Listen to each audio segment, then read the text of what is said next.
Hello and welcome to True North EV. Yeah, I'm still here. Welcome back, everybody. So quite the news happening. Just released yesterday.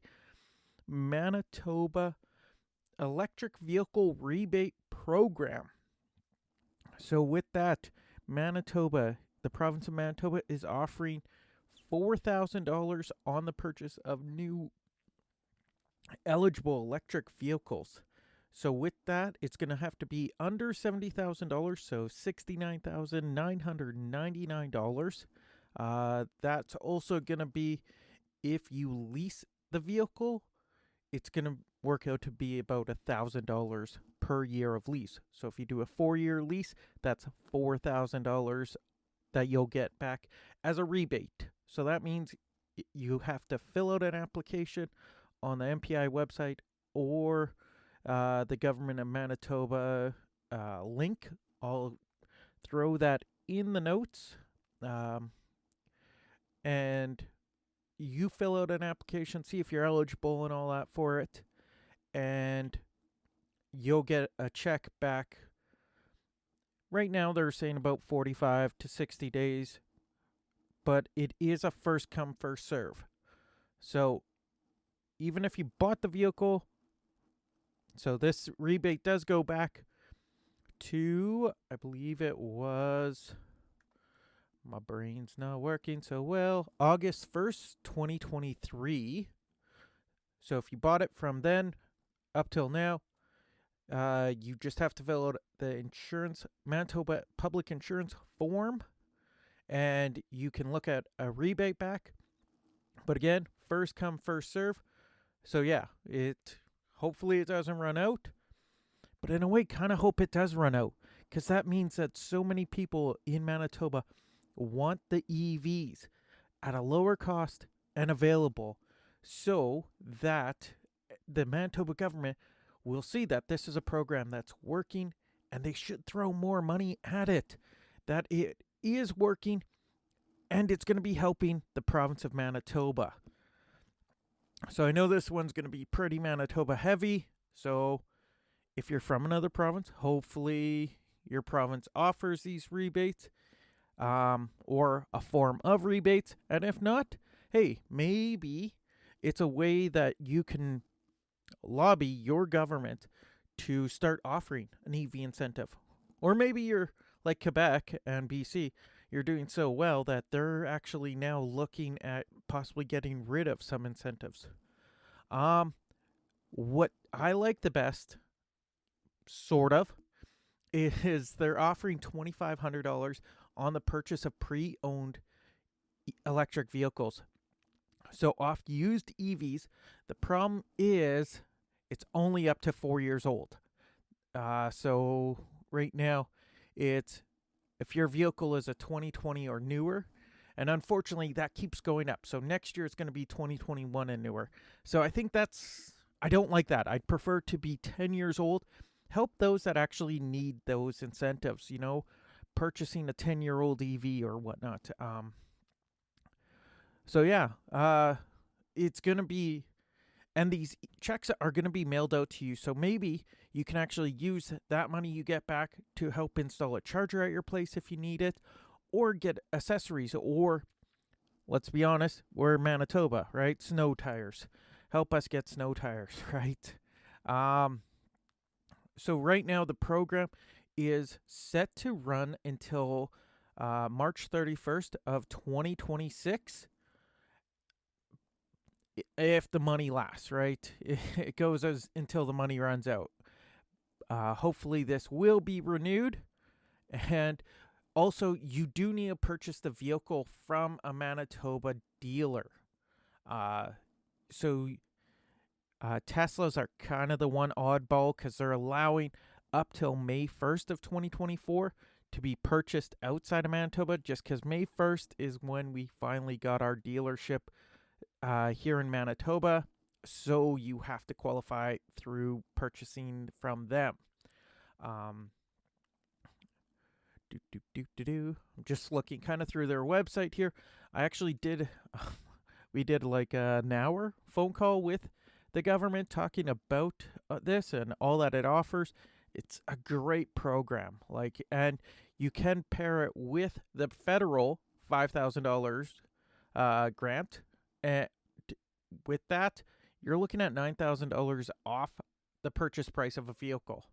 Yes, the $5,000 comes off the vehicle right at the dealership, and the $4,000 is a rebate, but you could take that $4,000 and put it right onto your loan if you would like.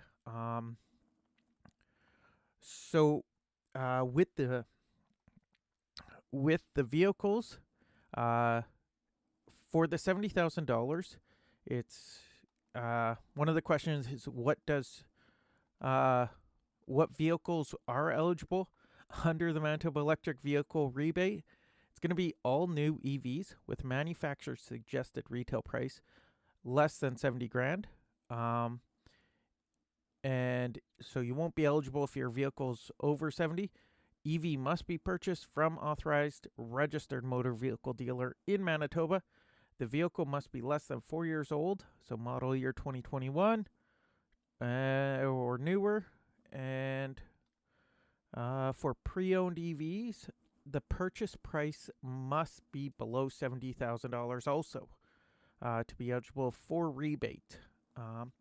But also, if the vehicle that you're purchasing has already claimed the Manitoba rebate, you can't claim it again. You can't claim it twice. So there is going to be a way to look at the Manitoba Public Insurance website and put in a VIN to see if a vehicle, if the vehicle you're looking at qualifies or not. A new EV includes vehicles with less than 10,000 kilometers on it that have not been previously owned. So that means demo vehicles at dealerships. So you could possibly get multiple discounts then.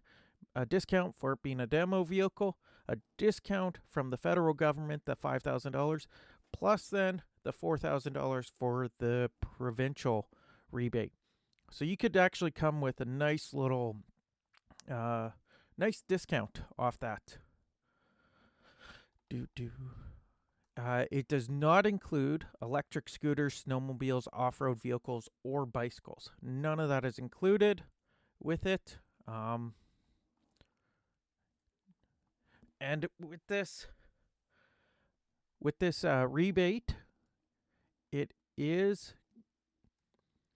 a great program. I do like it. There's no talk of it being offered right at the dealerships. I guess that's the other thing. On a leased vehicle, if you choose a 4-year lease, and you happen to get rid of it at 2-year mark, then you will owe the government the $2,000 that they gave you. So if you got a lease, run it out for the lease or expect to owe money back. It does not you have to get it at a dealership. You can't buy a used vehicle privately and expect to get the rebate. So it is online. And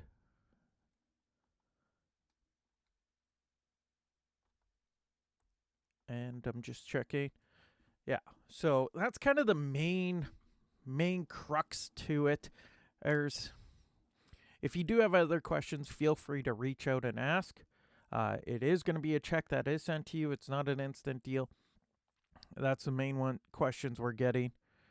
And yeah, you have to actually own it. It doesn't count if it's just a down payment. Like if you put $4,000 down on a vehicle, you can't claim it yet. You actually have to own it, put the vehicle through MPI, so get your insurance on it. So Manitoba Public Insurance, get your insurance on the vehicle, and then apply for the rebate.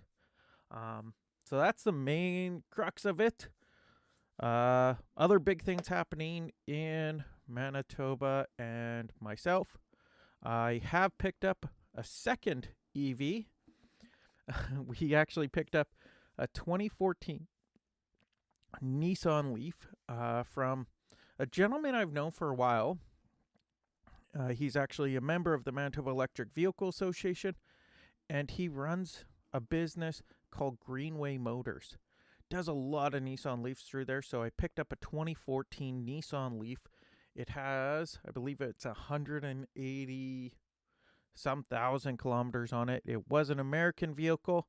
Colorado, actually, was where it started its life. It went to Quebec, hung out there for a few years, and now it's in Manitoba. So yeah, first owner, I guess, in Manitoba. I don't think they count the dealer as an owner. If so, second owner in Manitoba. But it's a great vehicle. So Nissan Leafs have these bars, so you can tell kind of your main battery state of health with these bars. I believe there's 11 bars, and I'm only down 2 out of 11. So with that many kilometers, that battery should be good then for 500,000 kilometers. So it's got quite a bit more life in it. The only weird thing about it is because it's an American vehicle, everything else is switched to what? Metric, I think is. Yeah, everything else is in kilometers, Celsius, and all that, except for the actual heat or the temperature dials in the car. So, like for changing the temperature in the vehicle, all of that is in Fahrenheit. I don't know why. It seems really weird. I feel like it should all change over at the same time. But yeah, so that stays as Fahrenheit all the time, which is not bad. So it is a 24 kilowatt battery pack. So here in Manitoba, at home, that's a whopping $2.40 for my nice little running around vehicle. So this isn't going to be a vehicle that I don't think it will ever see the highway while I own it. It is a city vehicle. It has run from basically just outside of Winnipeg. So it did make trips on the highway multiple times. But yeah, it probably won't do that again. I don't see a reason why I would have it on the highway. But fantastic city car. I plug it in about every 3 days, 4 days, kind of just whenever. And yeah, couple hours, leave it plugged in, and then swap that charge plug over to the Tesla. So yeah, still only have one charger, just swap between the two, and yeah, take it out of the Nissan Leaf, which has a J1772, so just like the Hyundai Kona plug, same plug, but it also does have high speed. So it does have a CHAdeMO plug, which honestly, for how tiny the battery pack is, that seems kind of useless. But hey, it's another option I have. So we do have that. It actually has heated steering wheel, all front seats, back seats heated. So great little winter car. It came with winter tires. I just need to get some rims for them. And yeah, fantastic. It was awesome dealing with Micah over at Greenway Motors. So highly recommend if you're looking for a Nissan Leaf or another kind of EV, definitely go check out Greenway Motors. And kind of going on that, I know previously I've talked about the no AC in the Model X.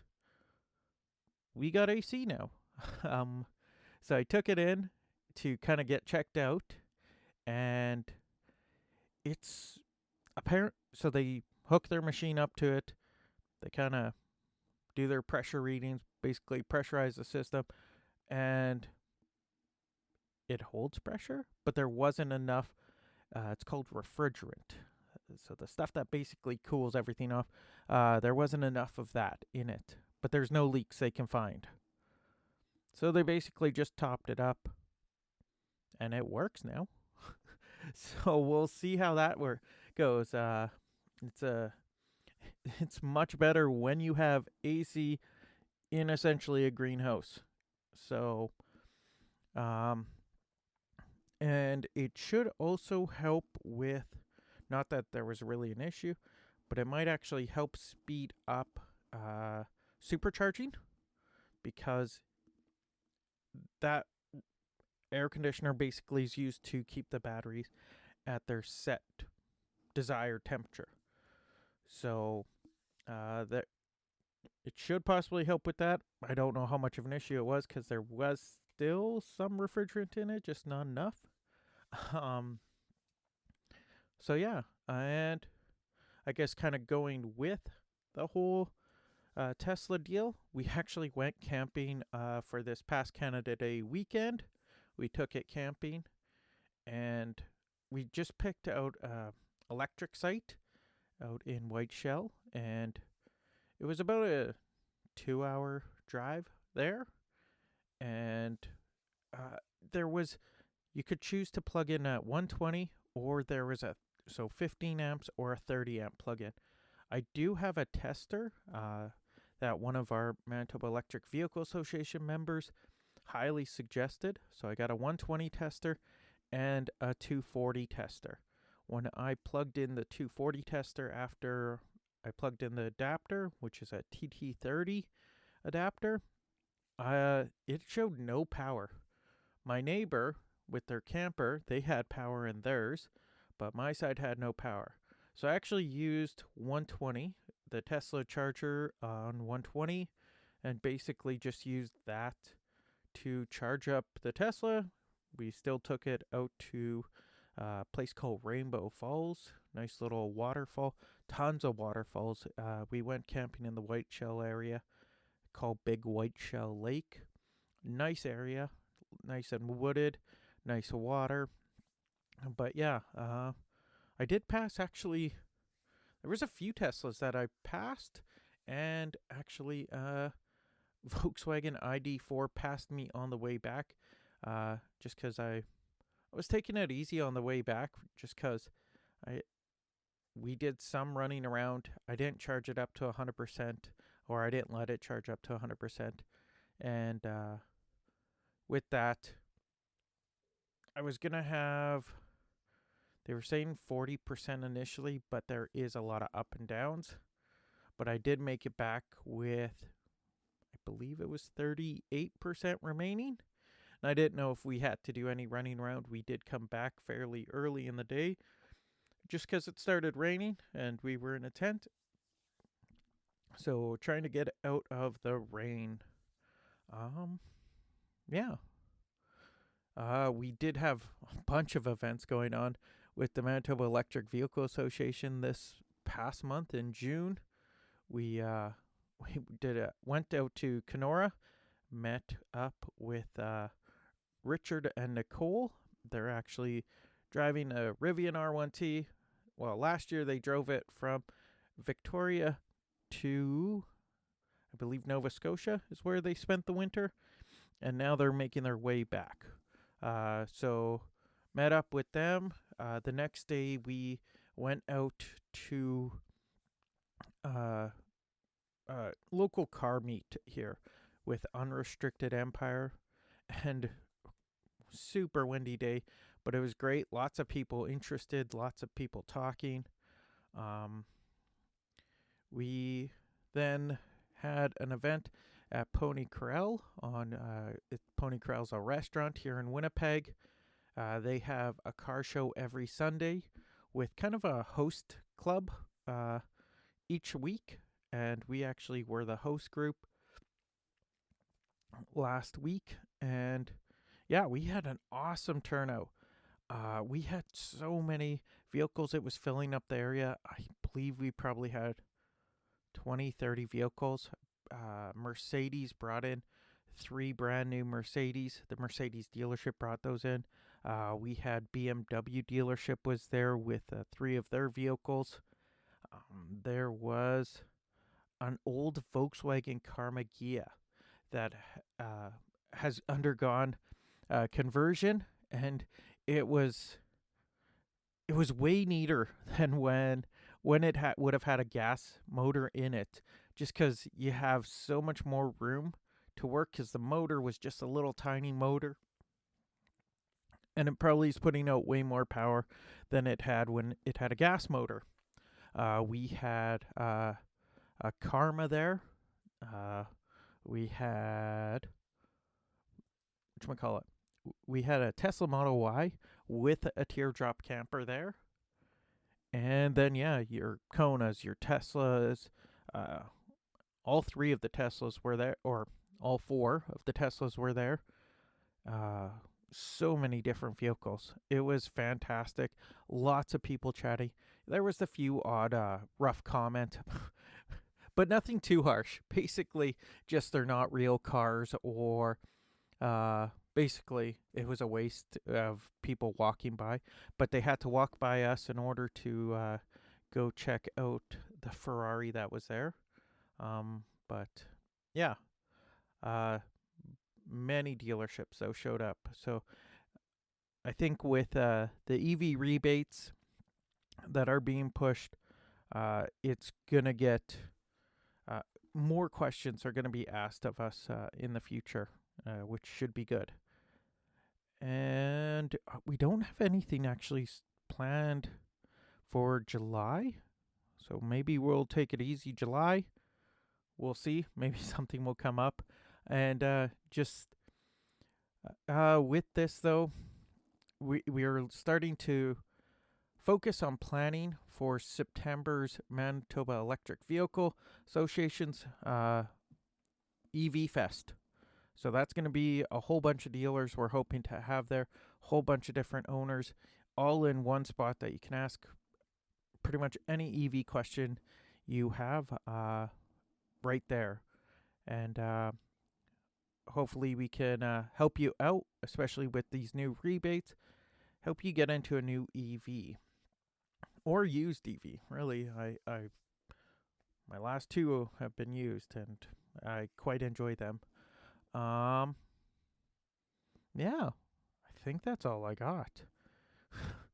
It's been a little bit busy and chaotic, but it's awesome.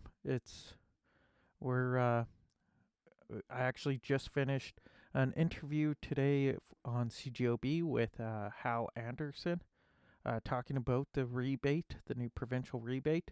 So we're hoping that there's a lot more interviews coming up. And yeah, with that, I'll bid you guys adieu, and thank you for listening. Thank you for sticking in there with me, even with these sporadic deals. If you want to actually message me, you can message me at True North EV, or you could message or on Facebook at True North EV, or you can email me at truenorthevpodcast@gmail.com. I would suggest you go check out people that are way more knowledgeable about this. Bodie on Kilowatt Podcast. Go check him out. Go check out EV Resources. Go check out the website manitobaev.ca. And again, I'll put in the links below, the link to actually fill out an application if you qualify. See if you qualify for the Manitoba rebate. So yeah, thanks everybody. Have a great day.